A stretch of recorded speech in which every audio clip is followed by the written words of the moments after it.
그 중에는 막달라 마리아와 또 야고보와 요셉의 어머니 마리아와 또 세베대의 아들들의 어머니도 있더라. 저물었을 때 아리마대의 부자 요셉이라 하는 사람이 왔으니 그도 예수의 제자라. 빌라도에게 가서 예수의 시체를 달라 하니 이에 빌라도가 내주라 명령하거늘 요셉이 시체를 가져다가 깨끗한 세마포로 싸서 바위 속에 판 자기 새 무덤에 넣어두고 큰 돌을 굴려 무덤 문에 놓고 가니 거기 막달라 마리아와 다른 마리아가 무덤을 향하여 앉았더라. 그 이튿날은 준비일 다음 날이라. 대제사장들과 바리새인들이 함께 빌라도에게 모여 이르되 주여, 저 속이던 자가 살아있을 때에 말하되 내가 사흘 후에 다시 살아나리라 한 것을 우리가 기억하노니 그러므로 명령하여 그 무덤을 사흘까지 굳게 지키게 하소서. 그의 제자들이 와서 시체를 도둑질하여 가고 백성에게 말하되 그가 죽은 자 가운데서 살아났다 하면 후의 속임이 전보다 더 클까 하나이다. 빌라도가 이르되 너희에게 경비병이 있으니 가서 힘대로 굳게 지키라. 그들이 경비병과 함께 가서 돌을 인봉하고 무덤을 굳게 지키니라.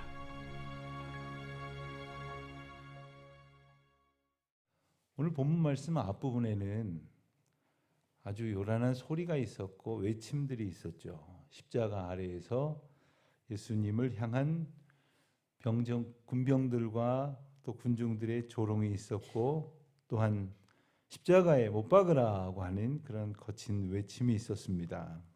그리고 예수님의 고통의 마지막 부르짖음이 있었습니다. 그리고 예수님이 숨을 거두시고 나니까 일순간 조용해졌습니다. 예수님이 숨을 거두셨고 그리고 시신이 안치되고 그리고 돌문이 굴러져서 무덤문을 막고 그리고 사람들이 다 떠나갑니다. 남은 것은 침묵뿐입니다. 어쩌면 제자들에게는 모든 게 다 끝났다라고 생각하는 절망스러운 침묵일 수 있었고 또 세상은 마침내 우리가 예수를 묻어버렸다 이렇게 생각하는 그러한 침묵이었을 것입니다. 그렇지만 오늘 본문 말씀은 이 침묵에 담겨져 있는 하나님의 메시지를 그냥 지나치지 않고 오늘 본문을 통해서 우리에게 말씀하고 계십니다. 사람들은 침묵의 순간에 아무것도 일어나지 않을 것 같고 또 아무것도 기대할 수 없다고 생각할지 모르지만 하나님께서는 가장 분명하게 일하시는 순간이었습니다. 오늘 본문은 아직 부활의 아침이 이르지 아니했기 때문에 부활절을 기다리는 소망을 우리는 가지고 있지만 그들에게는 그 소망이 없었습니다. 해마다 고난주간 한 주간을 지내면서 이 토요일은 정말 만감이 교차하는 것 같았습니다. 이 사순절의 끝자락에서 또 고난주간의 마지막 날 또 예수님께서 십자가 고난을 당하신 그 아픔이 아직 여전히 남아있는 그 순간에 예수님의 부활을 소망한다고 하는 것은 오늘날 우리에게 주시는 대단히 중요한 특권입니다. 그런데 사실은 그 사실을 온전히 기대하지 못하고 있었던 제자들에게 있어서는 말 그대로 상중입니다. 상중. 예수님의 상중에 어떤 일이 벌어졌는가? 첫 번째 우리가 볼 수 있는 장면은 57절에 나오는 한 제자의 등장입니다. 57절을 보면 아리마대의 부자 요셉이라고 하는 사람이 왔는데 그도 예수의 제자라 했습니다. 그렇지만 이 사람은 지금껏 이렇게 드러난 인물은 아니었다고 볼 수가 있습니다. 예수님이 죽으신 후에 이 요셉이라고 하는 사람이 전면으로 등장을 합니다. 오히려 다 끝났다고 생각해서 다 두려워서 흩어졌을 그때에 요셉이 담대하게 나가서 빌라도에게 예수님의 시신을 요구합니다. 그런데 이것은 단순히 장례 절차를 치르기 위해 계획된 일이 아니라 매우 위험한 선택을 하고 있음을 우리가 충분히 짐작을 할 수가 있습니다. 예수님을 죄인으로 정죄해서 십자가의 극형에 처하여 두었던 이 로마 권력자들이나 혹은 유대 종교 권력자들이 그의 시신을 가져다가 장례를 치를 사람을 곱게 볼 리가 없었을 것입니다. 어쩌면 그보다 더 흉악한 죄를 뒤집어 씌워서 예수님의 죽음과 죄악으로부터 그를 연결시키려고 엮으려고 할런지 모를 것입니다. 그래서 그는 가지고 있었던 재산을 잃어버릴 수도 있고 명예를 잃어버릴 수도 있고 종교적 지위를 잃어버릴 수도 있고 한순간에 이 신변의 자유를 잃어버릴 수도 있을 것임에도 불구하고 그는 지금 물러서지 않고 담대히 나아갔다 하는 겁니다. 왜 그랬을까요? 우리는 종종 제자의 길, 제자의 모습이 어떤 눈에 띄는 헌신으로 생각할런지 모릅니다. 그래서 당사자도 알아주기를 바라고 남들도 알아주기를 바라는데 지금 자신의 충성을 알아줄 예수님은 숨을 거두셨어요. 그리고 사람들이 알아줬으면 좋겠다고 싶은지 모르지만 사람들은 한 사람도 남아있지를 않았습니다. 어쩌면 이 요셉이라고 하는 사람은 어떤 사정이 있었기 때문에 그동안 전면에 나서지 못했을 수도 있을 것입니다마는 모든 것이 끝났다고 생각하는 순간 그는 오히려 예수 그리스도의 하나님 되심이 가장 선명하게 드러났기 때문에 그는 모든 것을 잠재하고 예수님 앞으로 나아가게 되었던 것입니다. 이것이야말로 참된 믿음이요 그리고 절망 가운데에서 꽃 피워지는 하나님의 은총이 아닐 수 없는 것입니다. 우리도 때로는 정말 다 끝났다고 생각하는 상황이 있을 수 있습니다. 그리고 아무것도 기대할 수 없는 마치 예수님이 숨을 거두셔서 모든 것이 이제는 더 이상 소망을 둘 수 없을 것 같은 그러한 때가 있을 것입니다. 바로 그때가 나는 할 수 없지만 우리는 아무것도 할 수 없지만 하나님만이 오직 하나님만이 일하시는 그때라고 하는 것을 우리는 분명히 기억해야 합니다. 어떨 때는 나도 뭘 할 수 있다고 생각이 들 때 하나님께서 개입을 하셔도 이거 내가 한 거지 뭐 이렇게 생각할 때가 있어요. 또 하나님이 개입하셔서 분명히 상황을 구원하여 주셨음에도 불구하고 때가 돼서 이게 나아질 만한 때가 돼서 나아졌구나라고 생각하는 사람들이 있어요. 혹은 어떤 다른 사람의 공로로 이렇게 돌릴 때가 있어요. 왜? 그렇게 봐도 될 만한 개연성이 가능성이 있으면 그렇게도 본다는 말이죠. 그러나 오늘 본문의 상황처럼 어쩌면 우리가 때로는 처한 그 절대적 절망의 상황에서는 아무것도 정말 아무것도 기대할 수 없기에 전적으로 하나님이 일하셨다고 하는 사실을 기억하게 되는 은혜가 있는 것입니다.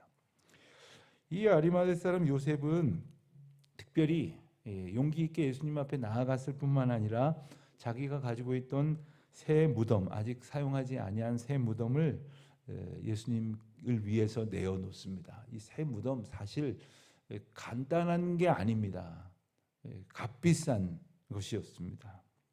그는 잠깐의 시간이나 혹은 다른 사람들에게 알려질 수도 있을 것 같은 정도의 손해를 감수하고 예수님 앞에 자신을 드러낸 것이 아니라 기꺼이 자기 소유를 드렸고 그리고 자기의 미래 그러니까 자기의 장래를 위해서 계획했던 것을 드렸기 때문에 자신의 나중 일을 온전히 하나님 앞에 예수 그리스도의 장래를 위해서 드렸다고 한 겁니다. 그러니까 자기 자리를 드린 겁니다. 두 개 있는 것 중에 하나 드린 게 아니라 하나밖에 없는 것. 더 이상 이것이 없으면 기대할 수 없는 그러한 상황 속에 있는 것을 기꺼이 지불하는 것은 바로 그 사랑의 숭고한 가치가 얼마나 대단한 것인가를 말씀하시는 것이죠. 언젠간 교회에서 제가 자라던 교회에서 이 전교인 농촌 선교 봉사활동을 가게 됐습니다. 벌써 한 30-40년 전 얘기니까 그때는 그런 것이 또 하나의 어떤 흐름이었고 자주 교회들이 하던 일이었습니다. 청년들도 지원을 하고 어른들도 지원을 하는데 재밌는 것을 보았어요. 거기에 가기 위해서는 준비하기 위한 기도회를 위해서 시간도 내어야 했고 그리고 가서 자기들 먹을 것, 자기들 지낼 것에 필요한 경비뿐만 아니라 그곳에 가서 선교하면서 섬기기 위해서 그들에게 음식도 나누고 어린이들에게 선물도 주고 할 만한 그 경비, 나를 위한 것뿐만 아니라 남을 위한 것까지 자신이 내어놓고 가야 되는 것이었습니다. 만만치 않습니다. 그런데 이 청년들은요, 그렇게 생각하는 모양이더라고요. 시간은 남아 돌고 돈은 아깝고, 그래서 와서 봉사를 하는데 회비를 죽어도 안 내려고, 끝까지 안 내려고, 자기한테 뭐 승리의 경험이 있었나 봐요. 언젠간 수련회 회비 안 내고 끝까지 버티다가 안 내고 말았던 적이 있었는지 모르지만 끝내 안 내려고 그래요. 그런데 또 어른들은 또 재밌어요. 자기는 바쁘다고 생각을 하고선 돈은 좀 더 낼 테니까 좀 교육받고 훈련받는 시간을 빼달라는 거예요. 자기가 생각할 때 돈이 귀중하면 돈을 안 내놓으려고 그러고, 시간이 귀중하다고 생각하면 시간을 안 내놓으려고 그래요. 여러분, 내게 있어서 소중한 그것을 내놓을 수 있어야 돼요. 남아 도는 거, 이거 별로 효용 가치가 나에게 없다고, 실제로 없지는 않겠죠. 젊은이들의 시간도 귀하고 어른들의 물질도 물론 귀합니다마는, 그리고 그 반대의 경우도 다 귀합니다마는, 자기가 생각할 때 귀하다고 생각하는 것은 어떻게든 더 움켜쥐려고 하고, 자기한테 넉넉하게 남아돈다고 생각하는, 기꺼이 나눌 수 있는 것은, 그건 사랑이 아닌 겁니다. 그건 온전한 헌신이 아닌 겁니다. 아리마대 사람 요셉이 하나님 앞에 드려 그의 삶을 온전히 드린 표로 이제 남은 장례의 절차를 위해 마련된 새 무덤을 드린 것을 보면서, 정말 우리는 하나님 앞에 무엇을 드리며 살아가는가를 생각을 해보게 됩니다. 예전에는 새벽기도 때, 특별 새벽기도 같은 거 하면 교우들이 헌금도 잘하더니 요즘은 헌금도 제대로 안 하더라고요. 하나님 앞에 내가 가지고 있는 그 시간보다 물질이 더 귀중하다고 생각을 하는 경우들이 많아졌어요. 이건 내 거라고 생각하는 거예요. 이건 당장 없으면 불안한 거예요. 이게 우리 믿음의 척도를 보여주는 거예요.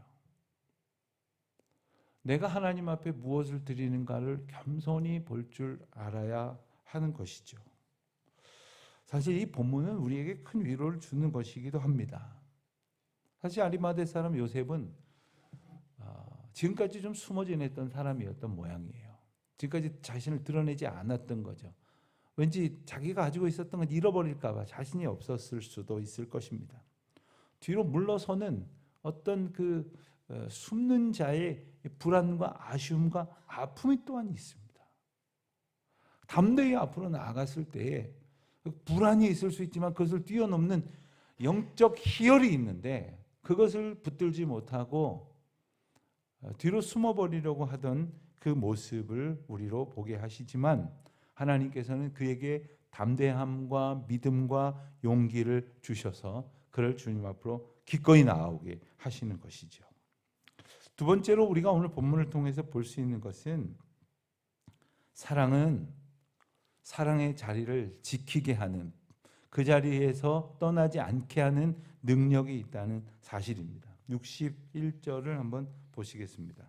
거기 막달라 마리아와 다른 마리아가 무덤을 향하여 앉았더라. 여러분, 무덤은 죽음을 이야기하는 것이고, 죽음은 더 이상 아무런 여망을 가질 수 없는 것 아닙니까? 그런데 이 구절에 사실 어떤 대단한 행동이 있었던 것은 아닙니다. 특별한 어떤 뭔가를 이루려고 하는 노력이나 그런 행동도 없습니다. 그저 무덤을 바라보면서 앉아 있었습니다. 그 여인들이 아직 너무나도 황망해서, 혹은 어디 가봐야 할 일도 없고 해서 앉아 있는 것이겠습니까? 예수님을 어찌하든지 끝까지 따르려고 하는 그들의 사랑은 사실 현실적인 어려움을 극복해야만 했습니다. 많은 제자들이 도망한 이유가 뭡니까? 혹시 예수님을 쫓아가다가 예수님을 향하여 돌 던지고 침 뱉는 그것이 나에게도 오히려 옮겨올 것인가에 대한 두려움이 왜 없겠습니까? 누군가 함께 선다고 하는 것은 그와 함께 모든 어려움도 겪어야 할 것인데, 그것도 기꺼이 감내하면서 그 자리를 지킬 수 있었던 것. 사실 여인들은 아무것도 할 수 있는 게 없었지 않습니까? 거기서 돌 무덤을 굴러낼 수도 없고, 죽은 예수님을 살릴 수도 없는 일이고, 그리고 예수님을 십자가에 못 박은 그 권력자들, 하다못해 군병 한 사람도 맞설 힘이 없었지만 그들이 할 수 있었던 것은 뭐냐면 그 하나님께서 인도하신 그 자리를 떠나지 않는 것. 성경은 오늘 이 모습을 굳이 이렇게 아주 담백하게 기록하고 있는 것은 하나님 나라에서는 어떤 대단한 가시적인 어떤 성과나 능력보다 더 중요한 것이 믿음의 길에서, 믿음의 자리에서 끝까지 함께하는 신실함이라고 하는 사실을 우리에게 기억하게 하시는 것이죠. 그래서 구약의 믿음이라고 우리가 말하는 그 대표적인 구절 가운데 하나는 뭐냐 하면 아브라함의 믿음을 꼽기도 하고, 또 하박국서에 나오는 오직 의인은 믿음으로 살리라 하는 그 말씀을 대표적으로 우리가 꼽는데, 그 두 가지에 담긴 가장 핵심적인 특징이 있다면 뭐냐면 말씀 곁에, 인도하심 곁에, 그리고 하나님께서 부르시고 세우신 그 자리를 지키는 것을 의미하는 것입니다. 그 자리를 어떻게든 지켜내는 것입니다. 예전에 미식 축구를 가끔 이제 AFK를 통해서 어릴 적에 보면서 참 특별한 운동 경기다 이런 생각을 한 적이 있어요. 선수가 양쪽으로 수십 명이 되는 선수가 주어진 자리에 있습니다. 이 공을 쫓아가다가 이렇게 보면 잘 안 보이는 장면이 있는데, 공과 상관없이 자기 자리를 지키고 있는 사람들이 그 자리를 얼마나 견고하게, 얼마나 확실한 간격을 유지하면서 지키고 있는지를 보면 감탄이 저절로 나옵니다. 정말 기계 같습니다. 얼마나 많이 훈련이 됐겠습니까? 여러분, 우리가 어떤 상황 속에서도 이 두 마리아가 예수님 곁을 지켰을 것처럼 믿음의 자리를 지킬 수 있기 위해서는 오직 주님을 향한 집중력, 그리고 주님의 말씀을 붙들 수 있는 오직 말씀만 귀 기울이려고 하는 순전함이 있어야 할 것이고, 그리고 우리를 부르시고 세우신 그 자리에, 바로 그 자리에 버티고 지켜 이겨내려고 하는 정말 간절한 소망이 있어야 하는 것입니다.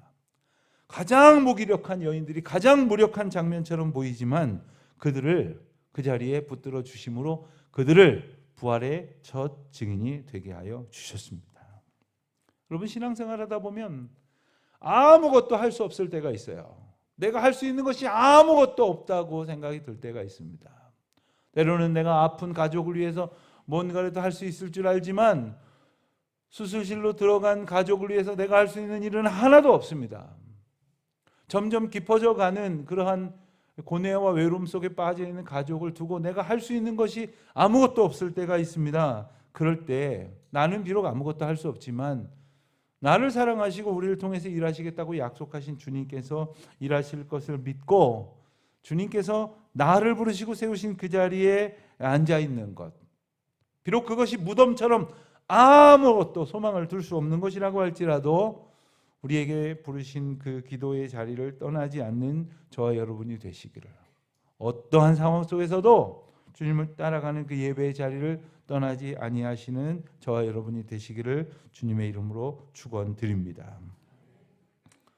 고난주간의 토요일은 어떤 특별한 의미가 있는지 올해 이 토요일에 여러분들이 한번 깊이 묵상해 보시면 참 좋겠습니다. 이리 보면 절망입니다. 그러나 저쪽으로 보면 부활의 아침을 너무나 기쁨으로 소망하는 날입니다. 올해도 이제 오늘 대청소를 교인들이 하려고 하다가 거의 매일같이 오셔서 교회를 이리저리 살피시는 분들이 또 계세요. 그런 분들이 틈나는 대로 수고를 하셔서 오늘은 전체적으로 다 약속한 대로 모여서 청소하지 않아도 좋겠다 해서 미리 공지는 나갔지만 오늘은 모이지 않기로 다시 공지를 한 것을 여러분들 들으셨을 거예요.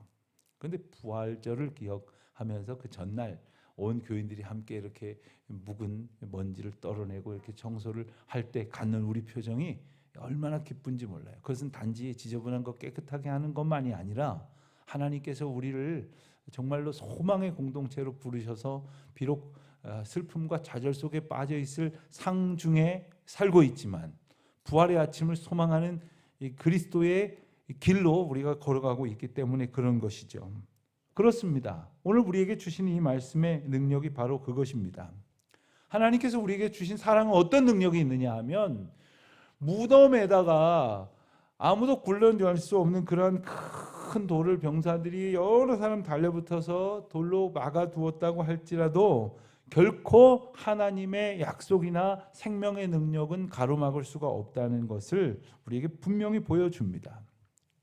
여기에 오늘 본문에 보면 아주 대단히 흥미로운 역설이 하나 나옵니다. 62절 이하에 보면 대제사장들과 바리새인들이 빌라도한테 가서 이렇게 말하죠. 저 속에 있던 이가, 그러니까 무덤 속에 있는 예수님을 말하는 거죠. 살아있을 때 말하되 내가 사흘 후에 다시 살아나리라 한 것을 우리가 기억하노니. 지금요, 제자들도, 예수님을 따르던 사람들도 예수님 말씀하신 거 다 잊어버리고 정신없이 도망가 버렸는데, 지금 예수님을 십자가에 못 박은 이 흉악한 죄인들이 예수님의 말씀을 기억하고 있어요.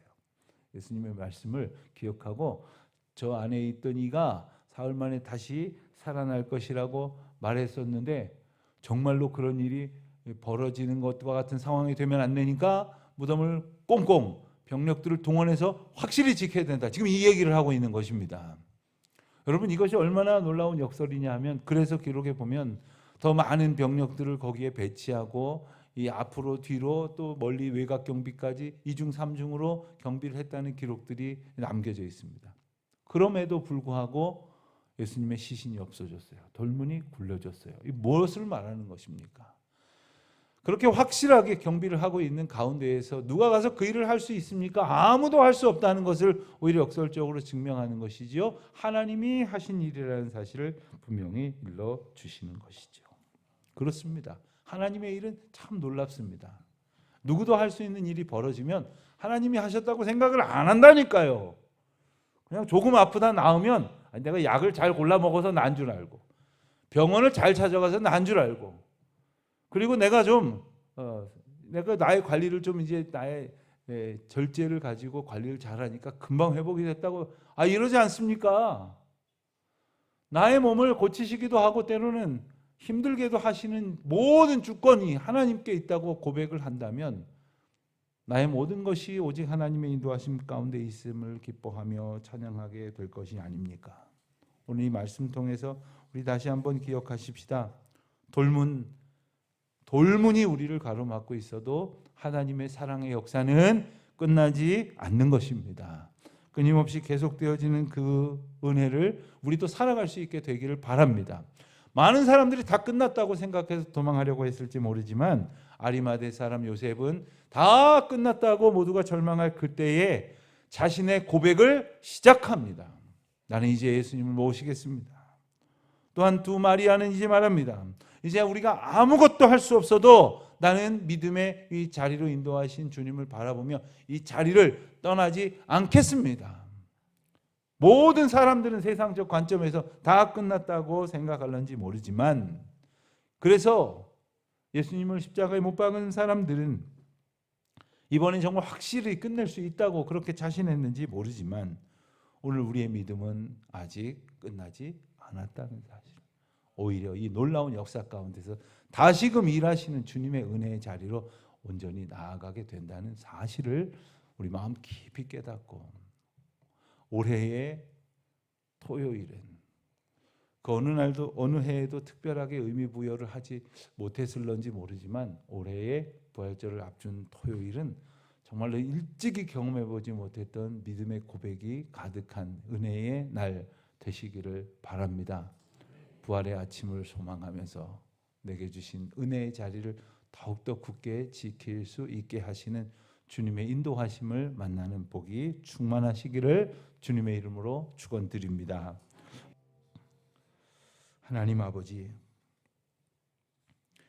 굳게 닫혀진 무덤처럼, 그리고 그 앞에 치워낼 수 없을 것 같이 굳건히 놓여져 있는 돌처럼 저희의 삶에 아무것도 소망을 둘 수 없을 것 같을 때가 있겠습니다마는, 그래서 우리는 아무것도 하지 못하고 절망하게 됩니다마는, 우리의 삶을 온전히 생명의 길로 인도하시고 구원의 길로 이끄시겠다고 약속하신 바 예수님의 부활을 이루신 것처럼 저희들의 삶도 온전히 하나님의 뜻으로 다시금 생명력 있게 인도하여 주시기를 간절히 기도드립니다. 하나님, 이 세상을 살아가는데 그저 사람들 눈치 보고 무엇인가 내가 쥐고 있는 것 잃어버릴까 부질없이 염려하느라고 하나님의 자녀된 특권을 놓치고 살아가는 일이 없도록 주님 도와주시기를 간절히 기도드립니다. 지혜롭게 주님의 제자로 살아갈 수 있도록 숨겨진 자가 아니라 하나님께 영광이 되고 다른 사람들에게도 믿음의 지표가 되어 옳은 길로 인도하는 별과 같은 인생들을 살아갈 수 있도록 도와주시옵소서. 하나님, 저희에게 기도 제목이 있습니다. 어찌하든지 세상에서 세상의 만족을 누리는 것이 아니라 하나님이 기뻐하시는 영적 기쁨을 누리면서 살아갈 수 있도록 도와주시옵소서. 혹 저희들이 하나님 앞에 간구하는 것이 얼마나 허망한 것인지조차 깨닫지 못한 채 오늘도 습관을 따라서 구하고 있는 것은 아닙니까? 주여 저희로 불쌍히 여겨 주시사 하나님의 말씀이 기억나게 하시고 하나님께서 저희들을 지키시고 계심이 확증되게 하여 주시옵소서. 우리 모든 성도들의 가정과 자녀들을 주님께서 말씀 가운데 굳건히 세워주시기를 간절히 기도드립니다. 어찌 보면 예수님께서 돌아가신 후 아무것도 새로울 것이 없고 일어날 일이 없으리라고 생각하여 절망적인 상황 속에 있었을지 모르지만 조용히 부활의 아침을 약속 가운데 준비하시는 주님의 신실하심을 바라보며 오늘도 믿음으로 소망 가운데 기뻐하며 저희에게 맡겨주신 귀한 직분과 그리고 귀한 사명을 감사함으로 지켜내는 주의 백성들 되게 하여 주시옵소서. 오늘도 하나님의 영광을 의지합니다. 주여 흩어져 있는 모든 성도들을 돌보시고 해외나 지방에 있는 이들, 출타 중에 있는 이들, 특별히 병 중에 있는 교우들, 어려움 가운데에 남들에게도 말하지 못할 만큼의 고독과 아픔으로 오직 주님의 이름을 부르고 있는 모든 주의 자녀들에게 하늘의 신실하신 은혜와 평강을 덧입혀 주시옵소서. 내일 거룩한 주일입니다. 부활주일로 지키려고 합니다. 하나님, 저희 마음 가운데에 오직 부활의 아침을 기뻐하고 소망하는 날 되게 하여 주시옵시고 주의 성찬상에 참여하게 될 터인데 하나님께서 예비하신 은혜로 저희들을 인도하여 주시옵소서. 감사드리오며 지금은 우리 주 예수 그리스도의 은혜와 하나님의 크신 사랑하심과 성령의 교통하심이 오직 하나님의 은혜만을 바라보며 현실의 무기력함과 그리고 소망 없음을 주님 주신 약속의 은혜로 능히 견디어내고 이겨내기를 소원하는 주의 자녀들 머리 위에 이제와 영원토록 함께 있을지어다. 아멘.